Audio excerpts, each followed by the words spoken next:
Thank you, guys.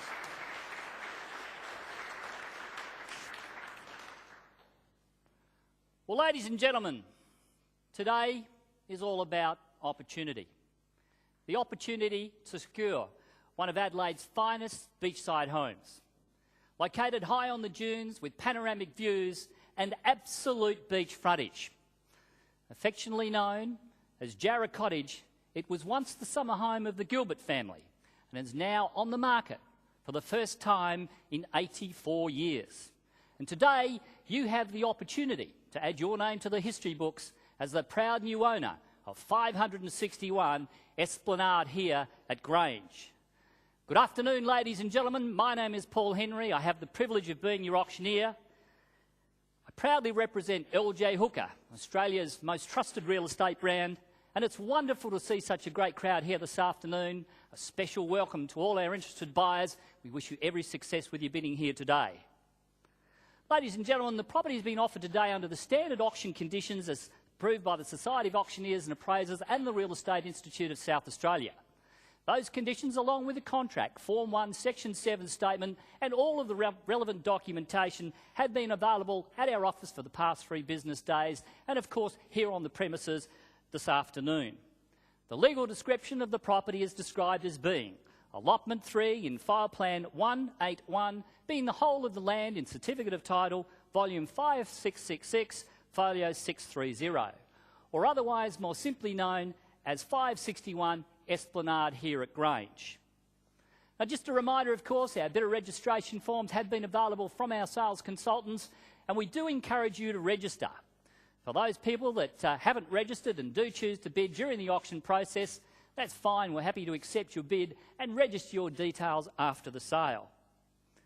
Now, ladies and gentlemen, I'm sure you're all very familiar with the auction process, and the rules of auction, of course, have been designed to protect both you, the buyer, and of course our vendor.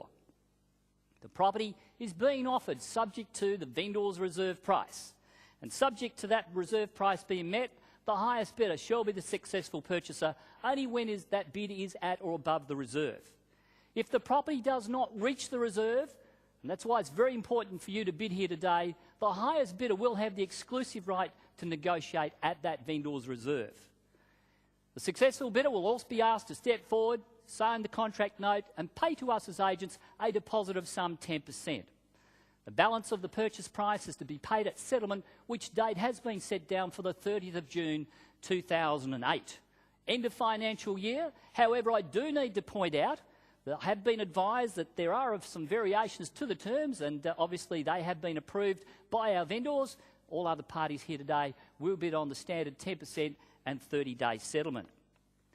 Note, of course, ladies and gentlemen, the vendor does retain the right to bid up to, but not greater than the reserve price, but only through me as the auctioneer, at which time I will declare those at a vendor bid.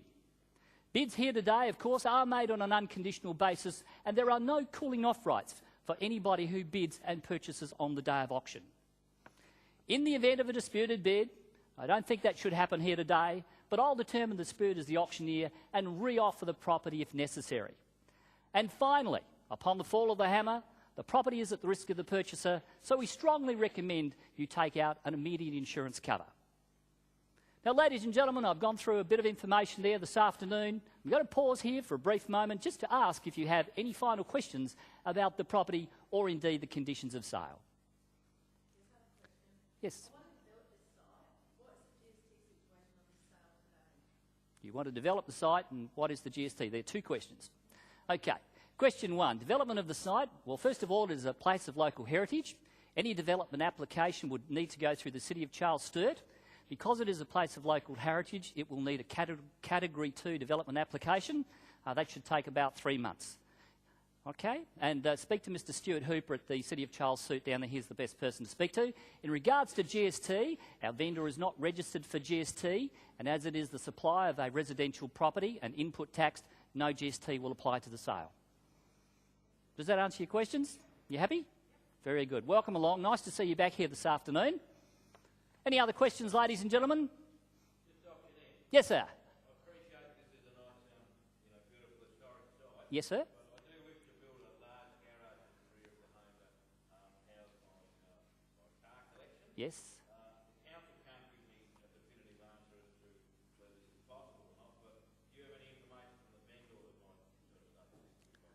Well, sir, the council are the people that make the decision. My vendor certainly doesn't. As I mentioned, it is a place of local heritage.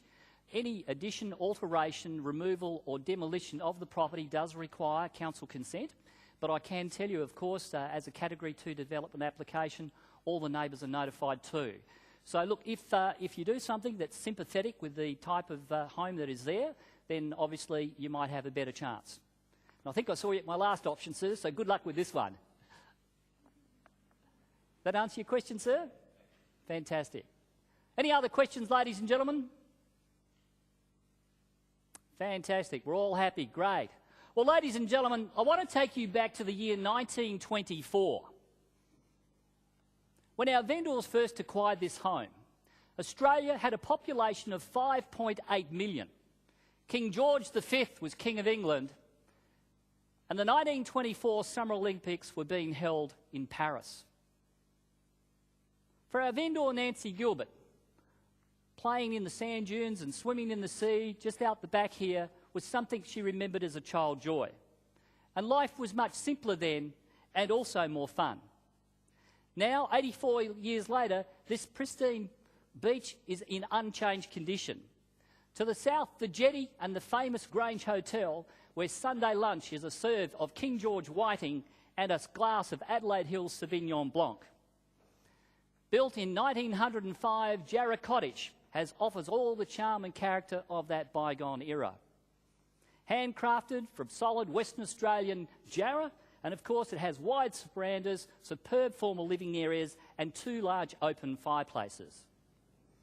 A magnificent central dining room that has entertained many family gatherings over the years, such as the Gilbert's very good friend Sir Thomas Playford. A home that is equally suited to today's lifestyle with 4 bedrooms, a huge kitchen and also that very small cellar. But ladies and gentlemen, it is set on a magnificent 1,098 square metre allotment with 3 street frontages, and as we mentioned earlier, Jarrah Cottage, of course, is a place of local heritage. However, as I said to you, there are some development opportunities, but it will be strictly controlled by council consent. Now, I can see a number of baby boomers in the room here or here on site today, and for those of you that are looking for a sea change and escape the city life, I can say to you, tranquility is but 20 minutes from the CBD. And better still, there are a wide range of amenities nearby. For golfers, we have the Grange, Riverside and Royal Adelaide golf course. And for those that love footy, Amy Stadium, and tonight the Mighty Crows are playing Essendon